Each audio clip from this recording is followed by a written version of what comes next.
detailed franchise, always ahead of the league, never behind it, has been New England.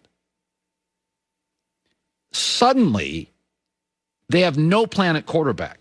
According to a report, they had no interest in Carson Wentz. Okay, so Matt Stafford said no. Goff, no. Wentz, no. So we all kind of thought New England. Brady leaves. COVID year. They're going to rebuild. They're going to get their cap space. They're going to get picks. They have no plan. So they have no quarterback. They have no tight end. No functional number 1 or 2 receiver. No great pass rusher. Secondary deteriorating. No star running back. They have a good O-line. That position they've drafted well. But they won games one way last year. This is it. Bill confused young quarterbacks. 5 of their 7 wins were against young quarterbacks that Bill confused.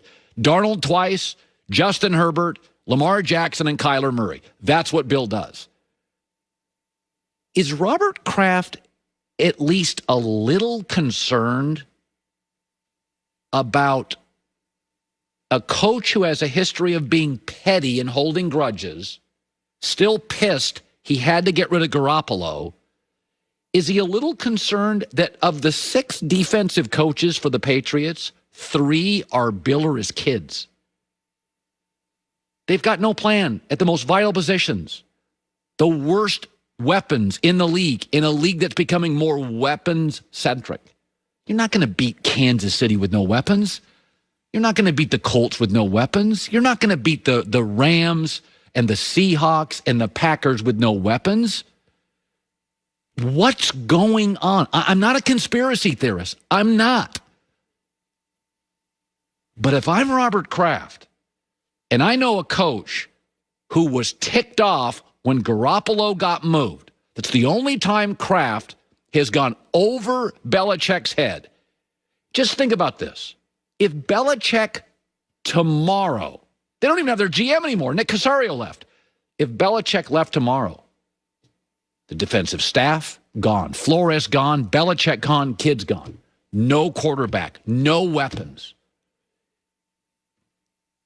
I'm not going to go X-Files here, maybe a little, but it is weird. I'm not going to say sabotage. I'm not saying that. I'm just saying somebody give me an answer here. They have no plan at quarterback in a quarterback league. They have the worst weapons in the league.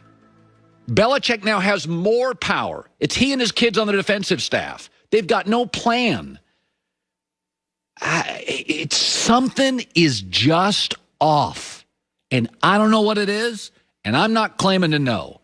But I just want it known, if something crazy happens and Belichick retires, Uncle Colin, who hates conspiracy theories, at least threw a little something out there.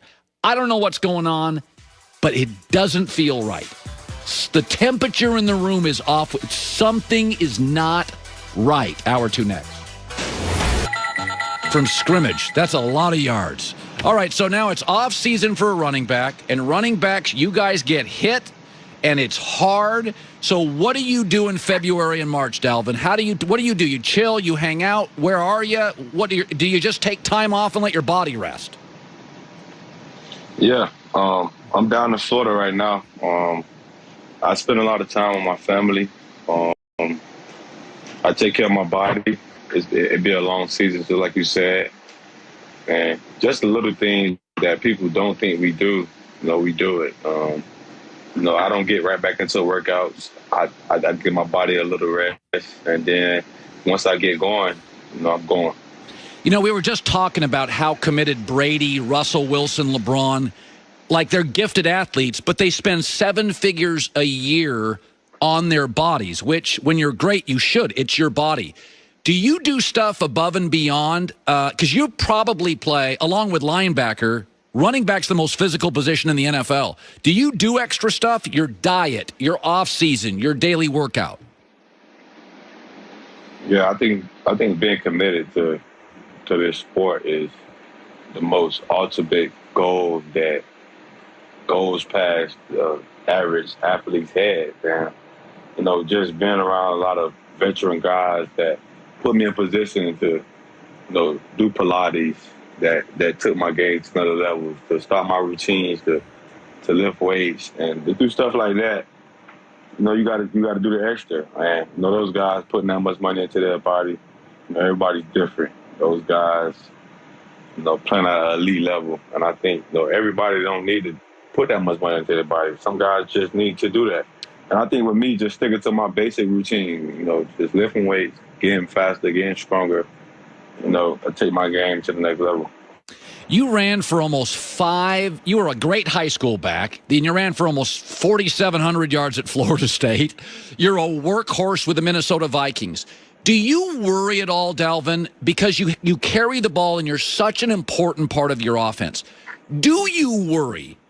I mean, you just got a contract, so you got a lot of juice. You got your money, you're good. But do you worry about your workload being so heavy that it could shorten your career? Is that something you think about as a running back? Yeah, as a running back, they paint a picture for us regardless. They shorten our span.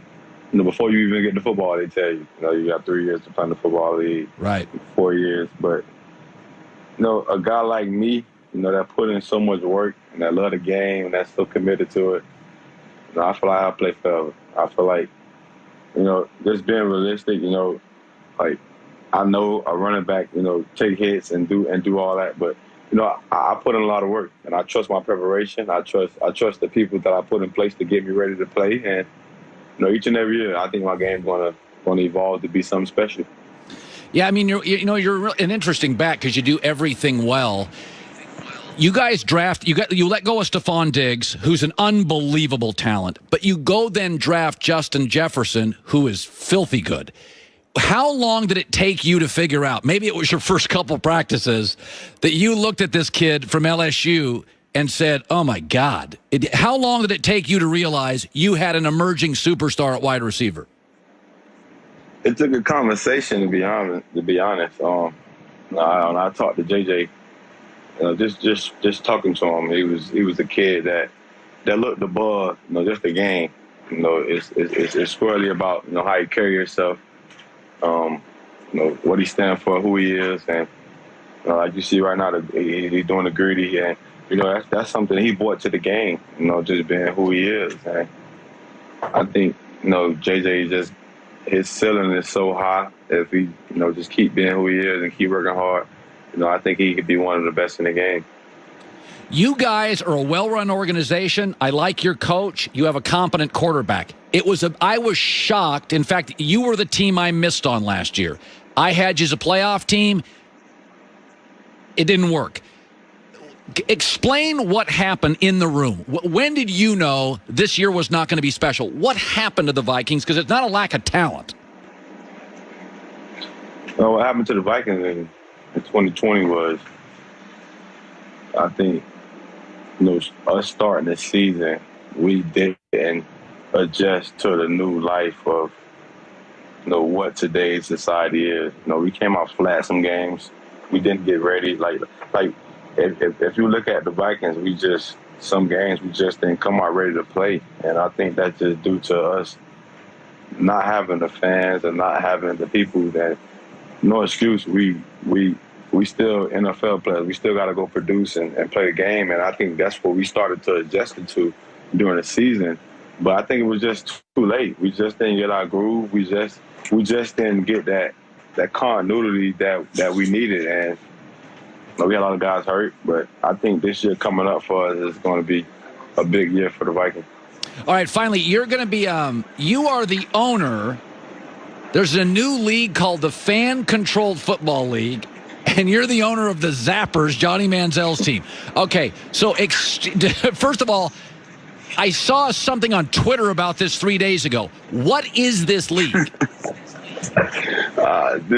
To define this league it's an opportunity. It's an opportunity for guys that's trying to get a second chance, that's trying to show the world, I'm still here to make plays. I'm still here to play football. Whatever the opportunity presents, I'm here to do it. And, you got guys like Johnny